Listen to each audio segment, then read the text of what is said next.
Saudara-saudara yang terkasih dalam Tuhan Yesus, Shalom, salam kasih Tuhan bagi kita semua. Puji syukur kepada Tuhan, kita sudah masuk dalam bulan Desember pada saat ini. 1 bulan yang lalu kita sudah mempelajari satu pelajaran yang begitu baik tentang mengatasi halangan. Dan 1 bulan ini pula kita akan mempelajari satu topik lagi yang begitu membawa kita lebih dekat kepada Tuhan, yaitu gambaran surga. Mari kita berdoa. Bapa di surga, Tuhan Allah yang penuh kasih, kami memulahkan firman-Mu, renungan Tuhan dengan berdoa dan berserah. Kami bersyukur, berterima kasih karena Tuhan memimpin kami. Dalam nama Yesus, amin. Judul firman Tuhan pada saat ini adalah tanah yang dijanjikan kepada Abraham. Ayat renungan di dalam Kejadian 24 ayat 7. Tuhan Allah yang empunya langit, yang telah memanggil aku dari rumah ayahku serta dari negeri sanak saudaraku, dan yang telah berfirman kepadaku serta yang bersumpah kepadaku, demikian kepada keturunanmu lah akan kuberikan negeri ini.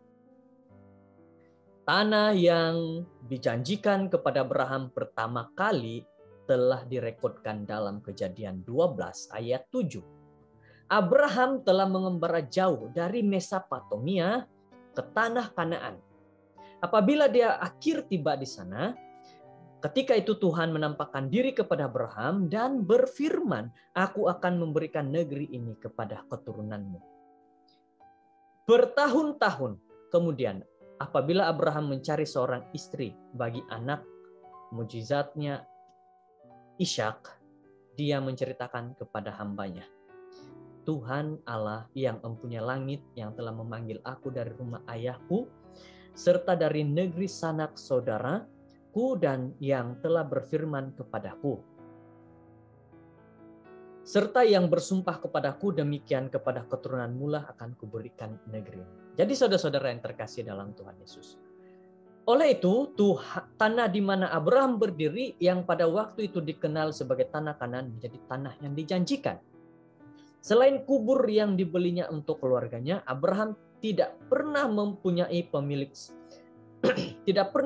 pemilik sebenar ke atas tanah itu dan terpaksa hidup dengan iman.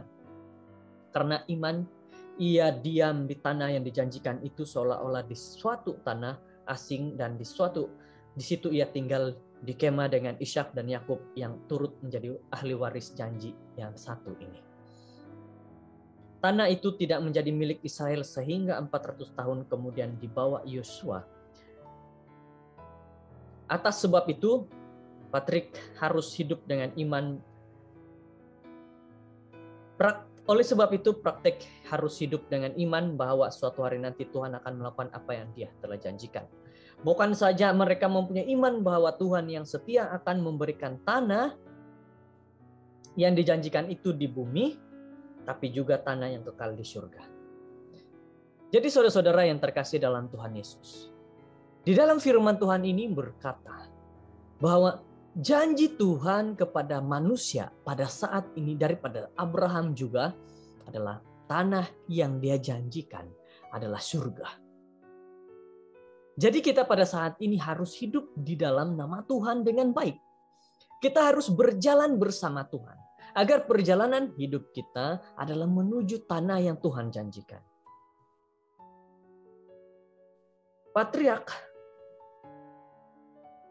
mengakui bahwa mereka adalah orang asing dan pendatang di bumi ini. Sebab mereka yang berkata demikian menyatakan bahwa mereka dengan rindu mencari suatu tanah air. Dalam ayat 13 dan 14. Kadangkala kita menyanyi, dunia yang fana bukanlah rumahku, hartaku di sana seberang langit biru. Semoga janji Tuhan akan dijanjikan atas memelihara iman kita dalam perjalanan kita di sini, di bawah. Saudara-saudara, tanah yang dijanjikan kepada Abraham, Tuhan berikan kepada Abraham. Saat ini tanah yang dijanjikan kepada semua manusia adalah tanah surga. Apakah saudara-saudara rindu untuk menginjak surga, tanah yang Tuhan janjikan ini? Jikalau saudara-saudara rindu, mari kita pada saat ini hidup tulus, hidup beriman kepada Tuhan, hidup baik, memiliki kasih, dan juga kita terus datang kepada Tuhan dalam hidup kita setiap hari. Kiranya kita diberkati dengan firman Tuhan pada hari ini, 1 Desember, yang sangat baik, yang membuka hati pikiran kita melihat bagaimana gambaran surga bahwa Tuhan sudah janjikan sesuatu yang pasti bagi kita. Inilah doa kita, inilah renungan kita hari ini. Tuhan memberkati. Bapa di surga, kami bersyukur kepadamu dengan pimpinan Tuhan. Kami sudah mendengar firman renungan Tuhan. Kami sudah berdoa bersama-sama. Kami menyerahkan hidup kami agar kami hidup dengan benar bersama dengan Tuhan. Terima kasih ya Tuhan mendengar doa ini. Dalam nama Yesus. Amin.